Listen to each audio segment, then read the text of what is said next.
Nevaeh Buchanan was a 5-year-old girl who was found dead on a riverbank and was possibly buried alive. Unfortunately, Nevaeh's childhood would bring up many red flags as to the type of people she was exposed to in her short life, which leads to all sorts of possibilities and persons of interest in her murder. However, this is an unsolved murder, and to this day, nobody has ever been arrested.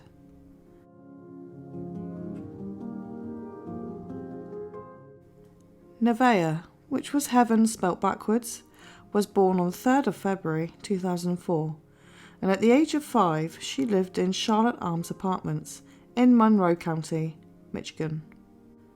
She was a child who loved playing outside, getting dirty, and she had a favourite stuffed animal called Harley, as she loved motorcycles. People described her as a quite shy, timid child, so the type of child that wouldn't just talk naturally to anyone.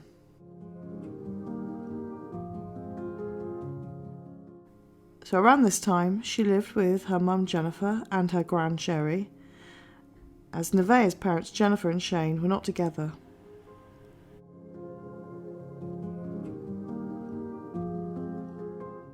On May 24th, 2009, the unimaginable would happen.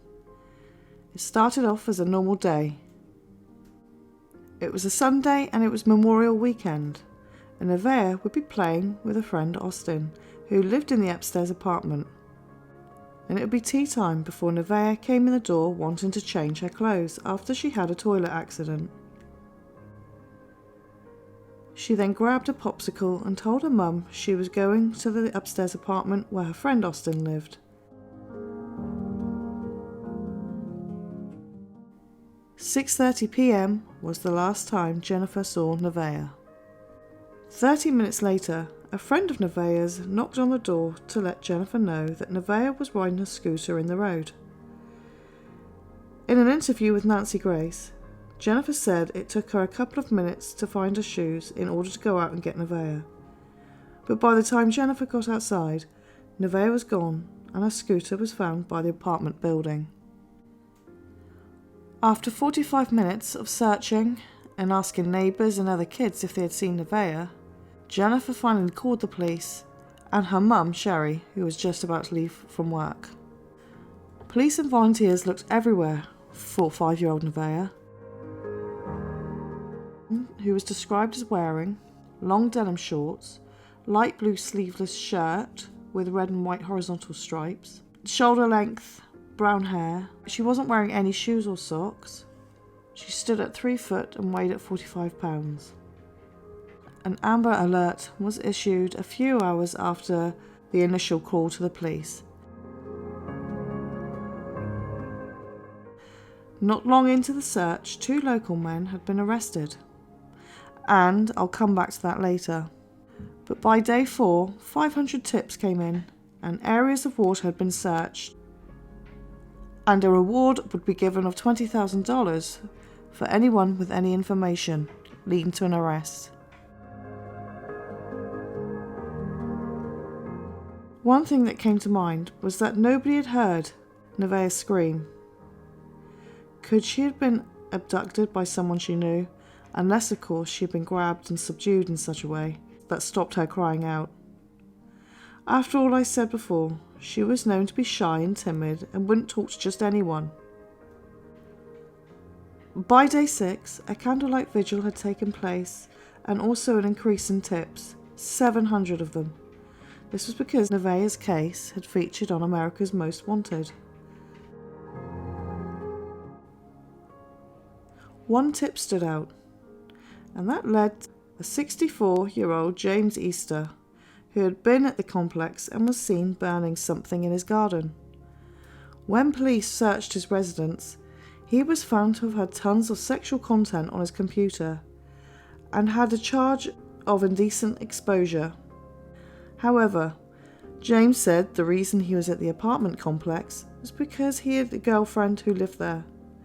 As for an alibi, James produced receipts to show that he had also been to different stores at the time Nevaeh went missing.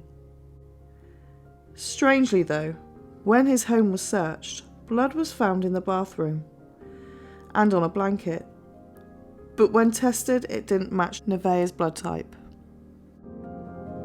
Police also wanted to speak to the driver of an ice cream van, and also an owner of a green van and a silver one that had been seen parked at the elementary school at the time Nevaeh went missing.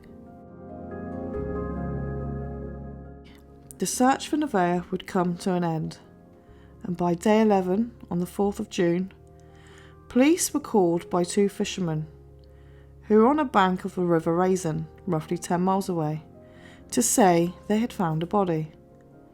They were fishing when one of them noticed cement that had risen as they stepped on it.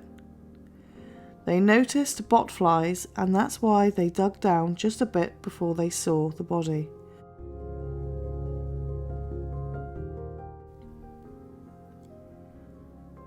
The body was identified as Nevaeh's. An autopsy result showed that she had died of asphyxiation. She had inhaled particles of dirt into her nostrils. So basically she was still alive when she either had her face pushed into the dirt or when she had been buried alive, before being encased in the cement. Investigators never mentioned if she had been sexually assaulted or not. In that area it's been a bit vague as to whether she was or she wasn't. Detectives, including Sherry, the grandmother, thought that due to where Nevaeh had been found, it would have been someone local, as it wasn't an easy place to go. Sherry also thought it was very possible that Nevaeh knew her killer.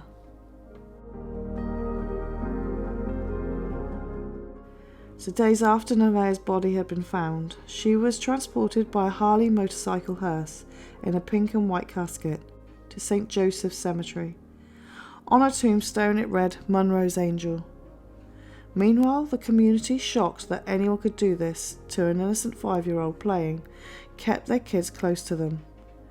And with the popular opinion of the murderer being local, nobody trusted anyone when it came to their children. So going back to when there was a search for Nevaeh, I mentioned that 2 local men had been arrested. And the reason their names came up was because they were closely connected to Nevaeh's mum Jennifer. And that was George Kennedy and Roy Lee Smith. In fact, George had even dated Jennifer for a while and described George as like a father figure to Nevaeh. Now, this wouldn't have been a problem except both men were sex offenders, which Jennifer found out about 2 months into their friendship. George Kennedy had been arrested for accosting children for immoral purposes. He had sexually assaulted a 15-year-old behind a gas station, and he served a year in prison. Ray Lee Smith was charged with assault of a woman in his car twice and served 15 years for multiple sexual misconduct convictions. So as these 2 were both sex offenders, being around Jennifer with her child, this violated their probations. When this got out, nobody could believe that Jennifer would have her daughter around these people, or knowingly around these people. However, both homes of George Kennedy and Roy Lee Smith were searched for any evidence to do with Nevaeh. The bathroom sink of George Kennedy's room had blood, but when tested it still wasn't Nevaeh's. Interestingly, there was a photo of a little girl who looked like Nevaeh and 3 mini motorcycles which we know Nevaeh would have loved. In 2014, an article written saying investigators believe that they know who did it, but is in prison for another felony charge, and had never been named as a prior suspect in their case. However, many believe that George Kennedy and Roy Lee Smith know more.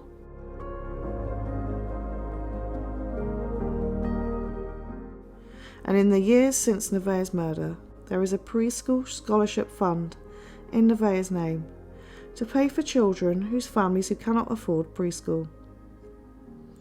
Nevaeh would have been 18 years old today.